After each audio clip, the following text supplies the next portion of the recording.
Welcome to Naresh Academy UPSC EPPSC Group 1 and 2 Related Daily Current Affairs April 10-20-24 Prelims Practice and Previous ప్రశ్నలు సమగ్ర విశ్లేషణ తెలుగులో question number 1 predicate నేరం గురించి తెలపండి.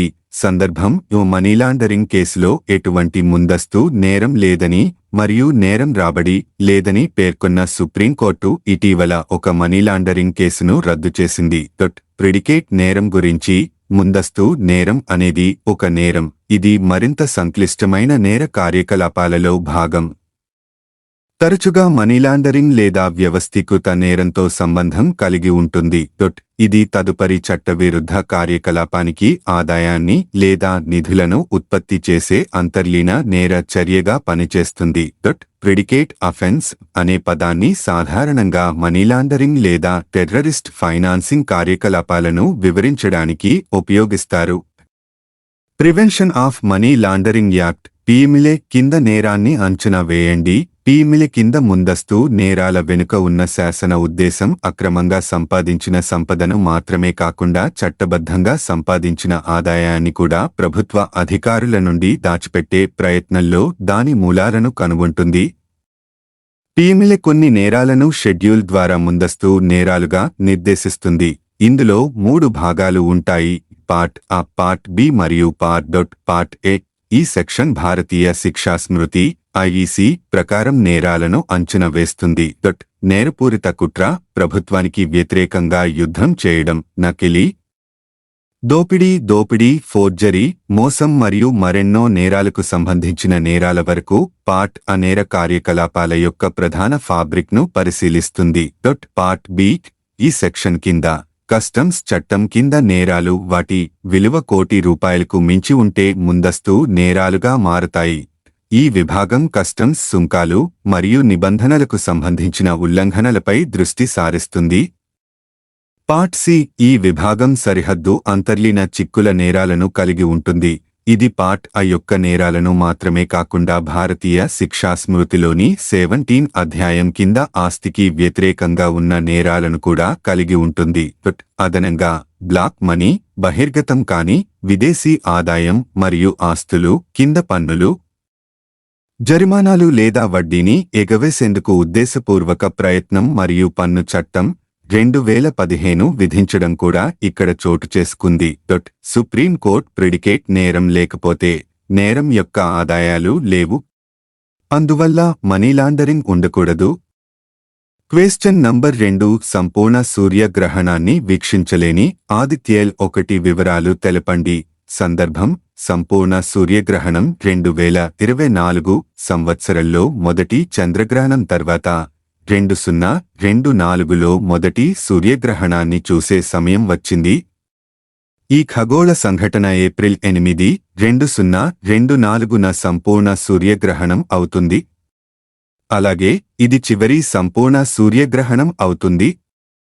2044 వరకు యునైటెడ్ స్టేట్స్ నుండి గ్రహణం కనిపిస్తుంది. వివరణ 50 సంవత్సరాల తర్వాత అరుదుగా ఏర్పడే సంపూర్ణ సూర్యగ్రహణాన్ని అంతరిక్షంలో ఆదిత్యఎల్ 1ను ఉంచిన స్థానం కారణంగా ఆదిత్యఎల్ 1 పరిశీలన చేయలేదంట. సూర్యుణ్ణి నిరంతరం అధ్యయనం చేసేందుకు వీలుగా లాగ్రాంజ్ పాయింట్ 1L1 చుట్టూ ఉన్న కక్ష్యలో దీన్ని ఇస్రోచే ప్రవేశపెట్టబడింది. గ్రహణాల ప్రభావం లేకుండా ఆదిత్యఎల్ 1కు సూర్యుడు ప్రతిక్షణం కనిపిస్తాడు.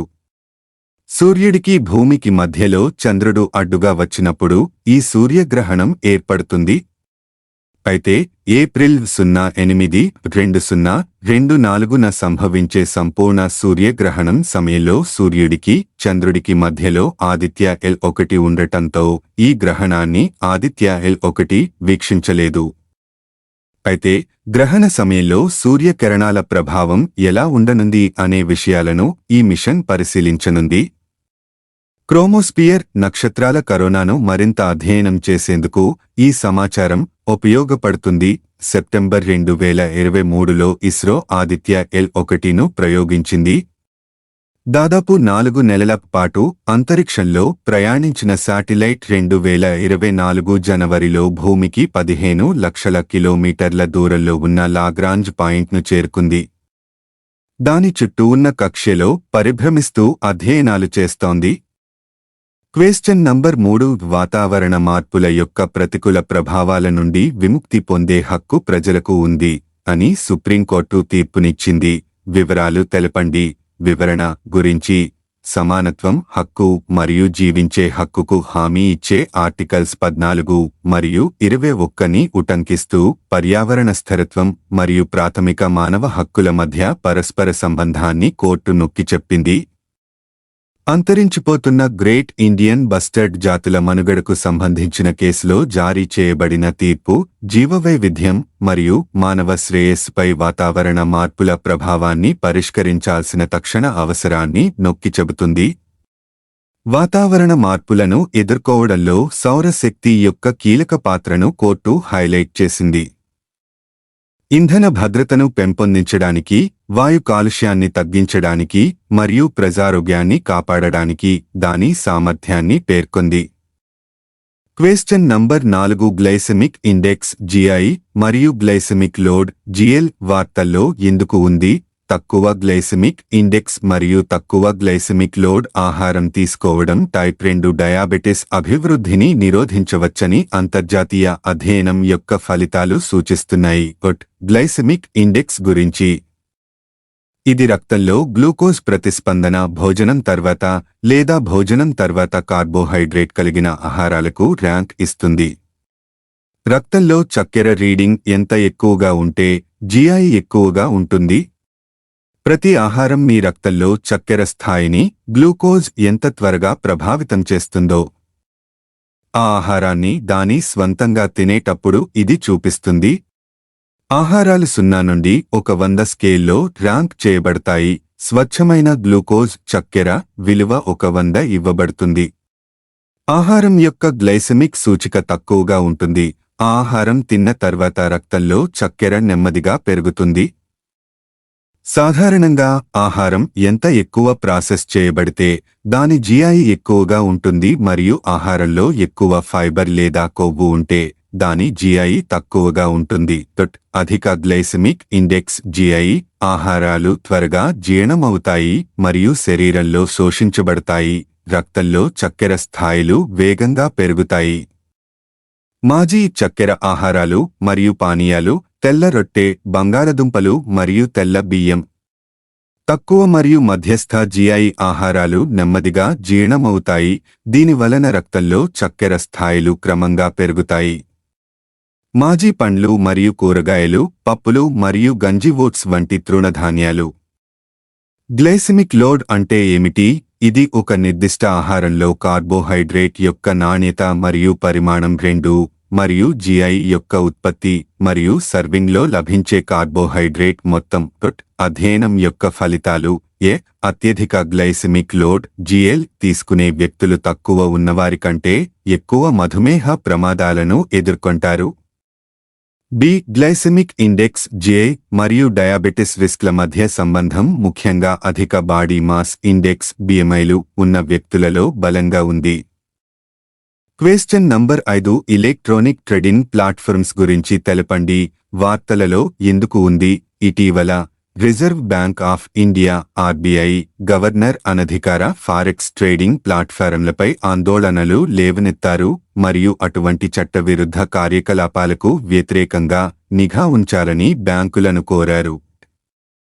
ఎలక్ట్రానిక్ ట్రేడింగ్ ప్లాట్ఫారంల గురించి ఇవి గుర్తింపు పొందిన స్టాక్ ఎక్స్చేంజ్ కాకుండా ఎలక్ట్రానిక్ సిస్టమ్స్. వీటిపై సెక్యూరిటీలు, మనీ మార్కెట్ సాధనాలు, విదేశీ మారకపు సాధనాలు, డెరివేటివ్లు మొదలైన అర్హత గల సాధనాల్లో లావాదేవీలు ఒప్పందం చేయబడతాయి.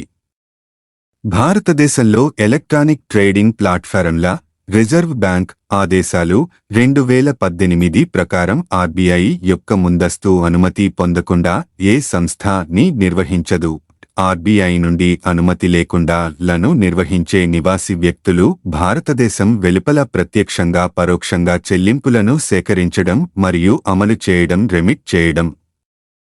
విదేశీ మారక ద్రవ్య నిర్వహణ చట్టం 1999 మరియు మనీ లాండరింగ్ నిరోధక చట్టం 2002తో సహా శిక్షార్హమైన చర్యలకు బాధ్యత వహిస్తారు.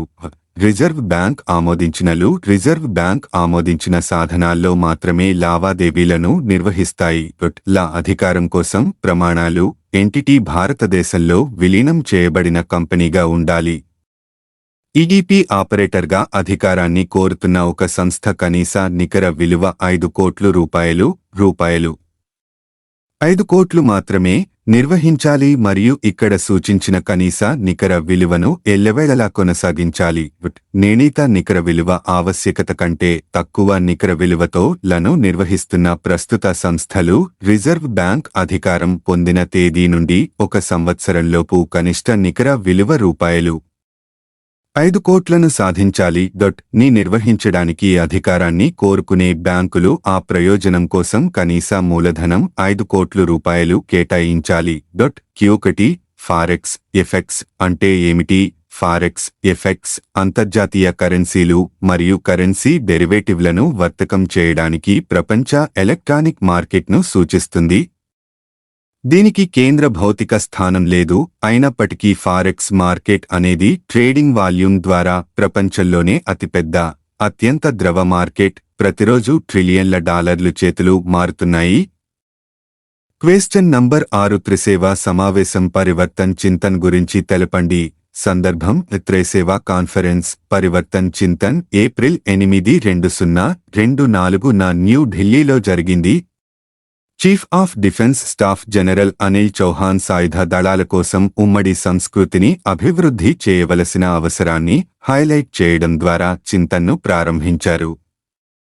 వివరాలు: చింతన్ అనేది సాయుధ దళాలలో భాగస్వామ్యాన్ని మరియు ఏకీకరణను మరింత ముందుకు తీసుకెళ్లేందుకు కొత్త మరియు తాజా ఆలోచనలు, చొరవలు మరియు సంస్కరణలను రూపొందించడానికి ఒక మేధోమథనం మరియు ఆలోచన ఇంక్యుబేషన్ చర్చగా రూపొందించబడింది. ప్రతి సేవ యొక్క ప్రత్యేకతను గౌరవిస్తూనే సాయుధ దళాల కోసం ఉమ్మడి సంస్కృతిని అభివృద్ధి చేయవలసిన అవసరం గురించి చర్చించారు.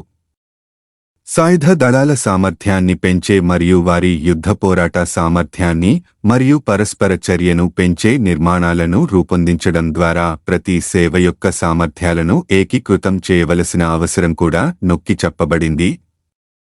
క్వశ్చన్ నంబర్ 7 ఉగాది అనేది భారతదేశంలోని ఏ రాష్ట్రంలో జరుపుకునే సాంస్కృతిక పండుగ? 1 హిమాచల్ ప్రదేశ్, 2 రాజస్థాన్, 3 కర్ణాటక, 4 గుజరాత్. సరైన సమాధానం సంతోషంగా ఉన్న స్మైలీ కర్ణాటక. ప్రధాన అంశాలు: ఉగాది పండుగ. ఉగాది పండుగను దక్షిణ భారతదేశంలో కొత్త సంవత్సరంగా జరుపుకుంటారు. ఉగాది తెలుగు నూతన సంవత్సరం అని కూడా పిలుస్తారు. ఇది ఆంధ్రప్రదేశ్, తెలంగాణ మరియు కర్ణాటక రాష్ట్రాల్లో గొప్ప ఉత్సాహంతో జరుపుకునే ముఖ్యమైన పండుగ. పశ్చిమ బెంగాల్లో దీనిని పోయిలా బోయిషాక్ అని జరుపుకుంటారు. మహారాష్ట్రలో దీనిని గుడి పడ్వా అని పిలుస్తారు. ఇది చైత్ర నవరాత్రుల మొదటి రోజున జరుపుకుంటారు. గందరగోళ పాయింట్లు: ఉగాదిని కర్ణాటకతో పాటు ఆంధ్రప్రదేశ్ మరియు తెలంగాణలలో కూడా జరుపుకుంటారు. ఉగాది పండుగ హిందూ క్యాలెండర్ ప్రకారం చైత్ర మాసం మొదటి రోజున జరుపుకుంటారు. మరోవైపు గ్రెగోరియన్ క్యాలెండర్ ప్రకారం ఈ పండుగ మార్చి లేదా ఏప్రిల్లో వస్తుంది. వసంతకాలం రావడంతో ఈ పండుగ రైతులకు కొత్త పంట రాకను కూడా సూచిస్తుంది. ఉగాది రోజున విశ్వ సృష్టికర్త అయిన బ్రహ్మదేవుడిని పూజిస్తారు. ఈ పండుగ మనల్ని ప్రకృతికి చాలా దగ్గర చేస్తుంది మరియు ఈ రోజున పచ్చడి అనే పానీయం తయారు చేయబడుతుంది. ఇది చాలా ఆరోగ్యకరమైనది. ఈ పవిత్రమైన రోజున దక్షిణ భారతదేశంలోని ప్రజలు కూడా ప్రారంభించడం వంటి కొత్త పనులను ప్రారంభిస్తారు. కొత్త వ్యాపారం, గృహ ప్రవేశం మొదలైనవి. కాబట్టి సరైన సమాధానం Karnataka. Question number 8 Tata advanced systems limited మరియు శాటిలాజిక్ల సహకారంతో అభివృద్ధి చేసిన TC-1A ఉపగ్రహాన్ని ఏ అంతరిక్ష సంస్థ ప్రయోగించింది?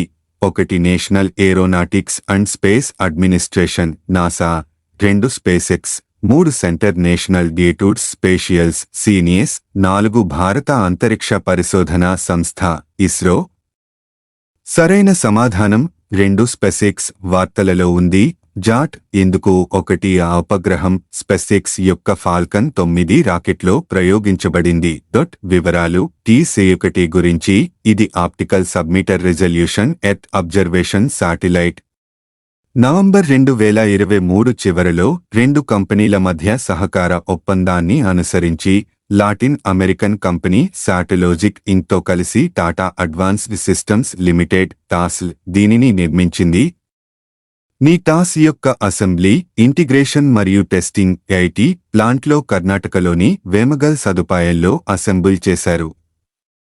ఇదిలోని కెన్నెడీ స్పేస్ సెంటర్, ఫ్లోరిడా నుండి స్పేస్ఎక్స్ యొక్క ఫాల్కన్ 9 రాకెట్ ద్వారా ప్రయోగించబడింది. లక్షణాలు T-1 యొక్క ప్రధాన బలం భూమి యొక్క ఉపరితలం యొక్క మిలిటరీ గ్రేడ్ ఇమేజరీని సబ్మీటర్ రిజల్యూషన్తో సంగ్రహించగల సామర్థ్యంలో ఉంది. ఇది మల్టీస్పెక్ట్రల్ మరియు హైపర్స్పెక్ట్రల్ ఇమేజింగ్ సామర్థ్యాలు రెండింటినీ కలిగి ఉంది. ఈ సాంకేతికత విద్యుదయస్కాంత వర్ణపటంలోని తరంగదైర్ఘ్యాల విస్తృత శ్రేణిలో డేటాను సేకరించడానికి అనుమతిస్తుంది. ఇది భూమి, నీరు మరియు వివిధ సహజ వనరులపై లోతైన మరియు మరింత సూక్ష్మమైన అవగాహనను అందిస్తుంది. T-1 ఎక్కువ సేకరణ సామర్థ్యం, విస్తృత డైనమిక్ పరిధి, చాలా ప్రకాశవంతమైన మరియు చాలా చీకటి ప్రాంతాలలో వివరాలను సంగ్రహించే సామర్థ్యం మరియు డేటా యొక్క తక్కువ లేటెన్సీ డెలివరీని కలిగి ఉంది. ఈ ఉపగ్రహాన్ని భారత రక్షణ దళాలు వివేకవంతమైన సమాచారాన్ని సేకరించేందుకు ఉపయోగిస్తాయి మరియు ఈ సమాచారాన్ని స్నేహపూర్వక దేశాలతో పంచుకుంటారు. ఇది రక్షణ బలగాలను వారి సంసిద్ధత, ప్రతిస్పందన సామర్థ్యాలు మరియు వ్యూహాత్మక నిర్ణయం తీసుకోవడాన్ని మెరుగుపరుస్తుంది. ఇస్రో నిర్మించిన కొన్ని మిలిటరీ గూఢచారి ఉపగ్రహాలు భారతదేశం వద్ద ఉండగా ప్రైవేట్ రంగంలో ఇదే మొదటి ప్రయత్నం. క్వెశ్చన్ నంబర్ 9 పెద్ద సౌర తుఫాను సోలార్ ఫ్లేర్ భూమిని చేరుకుంటే కింది వాటిలో భూమిపై సాధ్యమయ్యే ప్రభావాలు ఏవి? UPSC 2023-1 GPS మరియు నావిగేషన్ సిస్టంలు విఫలం కావచ్చు. 2 భూమధ్యరేఖ ప్రాంతాలలో సునామీలు సంభవించవచ్చు. 3 పవర్ గ్రిడ్లు దెబ్బతినవచ్చు. 4 తీవ్రమైన అరోరాస్ భూమి చాలా వరకు సంభవించవచ్చు. 5 అటవీ మంటలు గ్రహం మీద చాలా వరకు జరుగుతాయి. 6 ఉపగ్రహాల కక్ష్యలు చెదిరిపోవచ్చు. 7 ధ్రువ ప్రాంతాల మీదుగా ఎగురుతున్న విమానం యొక్క షార్ట్వేవ్ రేడియో కమ్యూనికేషన్కు అంతరాయం కలగవచ్చు. దిగువ ఇచ్చిన కోడ్ని ఉపయోగించి సరైన సమాధానాన్ని ఎంచుకోండి. A 1, 2, 4 మరియు 5 మాత్రమే. B 2, 3, 5, 6 మరియు 7 మాత్రమే. C 1, 3, 4, 6 మరియు 7 మాత్రమే. D 1, 2, 3, 4, 5, 6 మరియు 7. జవాబు C. సౌర మంటలు భూమిపై ఎలక్ట్రానిక్స్ను నేరుగా ప్రభావితం చేసే సూర్యుడి నుండి వచ్చే రేడియేషన్ యొక్క తీవ్రమైన పేలుళ్లు. అవి తరచుగా కరోనల్ మాస్ ఎజెక్షన్లతో సంబంధం కలిగి ఉంటాయి. ఇవి సూర్యుని లోపలి నుండి దాని వాతావరణంలోకి విస్ఫోటనం చేసే పెద్ద వాయువు మేఘాలు. స్టేట్మెంట్ 1 మరియు 3 సరైనవి. పెద్ద సౌర మంట భూమి యొక్క ఎగువ వాతావరణంలో ఉపగ్రహాలను తాకినట్లు అంచనా వేయబడింది. అందువలన ఇది GPS నావిగేషన్, మొబైల్ ఫోన్ ప్రసారాలు మరియు ఉపగ్రహాన్ని ప్రభావితం చేస్తుంది. మంటలు గ్రహం యొక్క వివిధ ప్రాంతాలలో పవర్ గ్రిడ్లు మరియు ఎలక్ట్రికల్ నెట్వర్క్లకు అంతరాయం కలిగించవచ్చు. ప్రకటన 2 తప్పు. సౌర మంటలు అంతరాయాలను సృష్టించే ఎగువ వాతావరణాన్ని తాత్కాలికంగా మార్చగలవు, కానీ ఇది సునామీని కలిగించదు. ఇది ఎగువ వాతావరణాన్ని మాత్రమే ప్రభావితం చేస్తుంది. స్టేట్మెంట్ 4 సరైనది.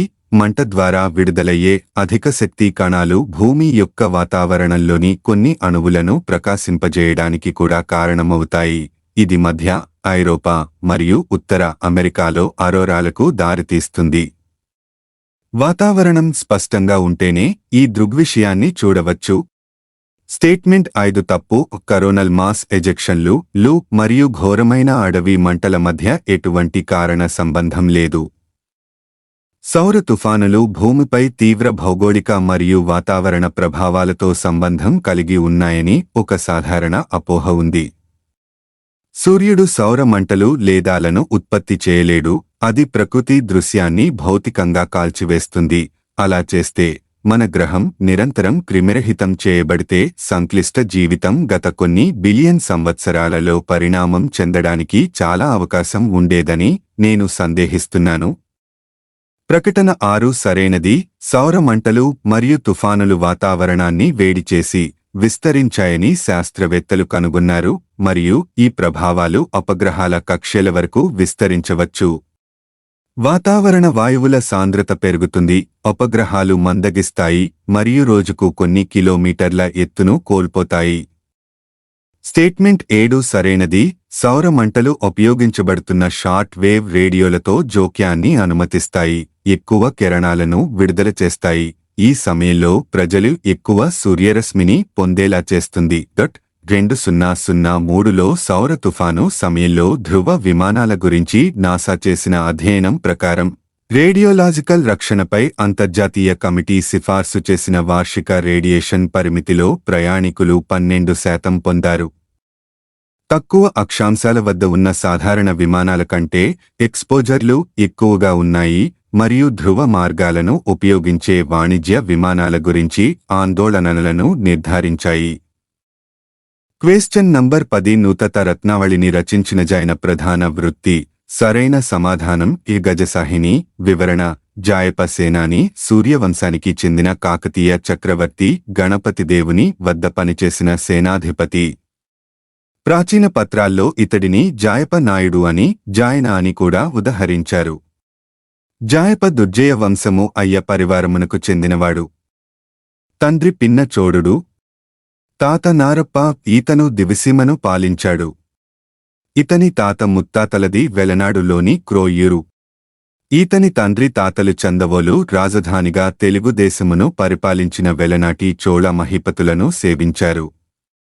కొడుకులు చోడ, పిన్న చోడ, భీమ, బ్రహ్మ వెలనాటి చోడుల వద్ద సైన్యంలో పనిచేశారు. 241లో వెలనాటి చోడులపై గణపతి దేవుడు విజయము సాధించిన తర్వాత వెలనాడు, కమ్మనాడులోని వీరులందరూ ఓరుగల్లుకు తరలిపోయారు. వారిలో జాయప ఒకడు. గణపతి దేవుడు అతనిని చక్రవర్తి గజబలగానికి అధిపతిగా చేశాడు. జాయప చెల్లెళ్లగు నారమ్మ పేరమ్మలను క్షత్రియుడైన గణపతిదేవుడు పెండ్లి చేసుకున్నాడు. జాయప భారతదేశమందలి నాట్యములపై నృత్యరత్నావళి అను సంస్కృత గ్రంథము వ్రాశాడు. దీనిని బట్టి జాయప నాట్యములో, నాట్యశాస్త్రములో నిష్ణాతుడని తెలుస్తుంది. Thank you for watching this video. Please subscribe my YouTube channel @Naresh Academy 5509. Have a nice day.